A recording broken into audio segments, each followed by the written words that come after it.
Hello అండి, నేను అరుణానందగిరి వాకింగ్కి వచ్చిన. చూడండి ముందు ఎంతమంది ఉన్నారు, ఇంకా అట్లా చాలామంది ఉంటారు.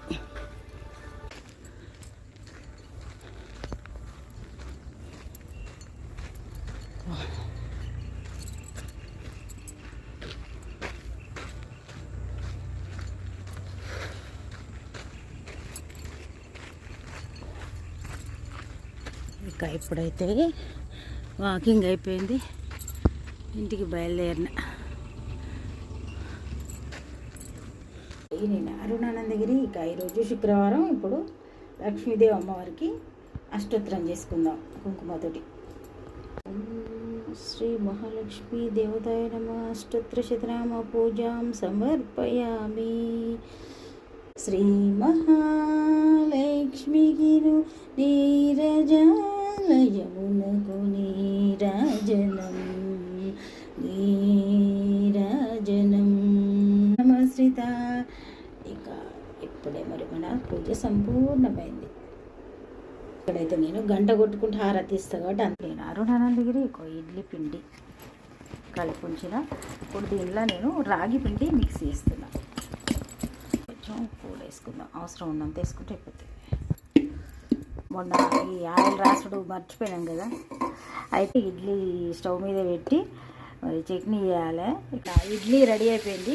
అవి ఫ్రై అయ్యే లోపల మనకు పల్లీలు కూడా ఫ్రై అవుతాయి, ఈ టమాటాలు మగ్గుతాయి, పచ్చిమిర్చి మగ్గుతాయి. కాబట్టి ఇక ఈ లోపల మనకి ఇడ్లీ కూడా ఇంకో వాయి కూడా అవుతుంది. ఇప్పుడు పాలు వేసి ఇప్పుడు బ్రేక్ఫాస్ట్ చేద్దాం.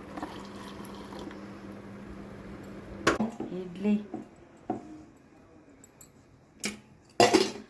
ఇక ఇప్పుడు బ్రేక్ఫాస్ట్ చేద్దాం. మరి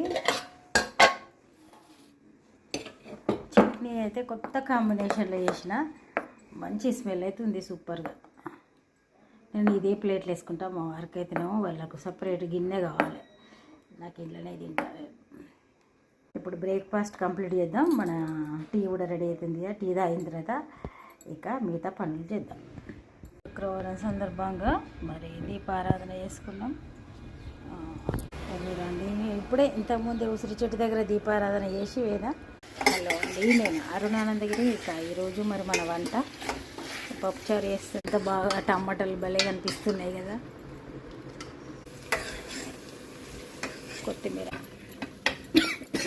పప్పుచారు రెడీ అయిపోయింది చూడండి. పప్పుచారు, పప్పు. ఇప్పుడైతే వంట రెడీ అయింది కాబట్టి లంచ్ చేద్దాం. మరి ఈరోజు అయితే తింటే రేపు ఒక మంచి వీడియోతో మళ్ళీ వెళ్దాం.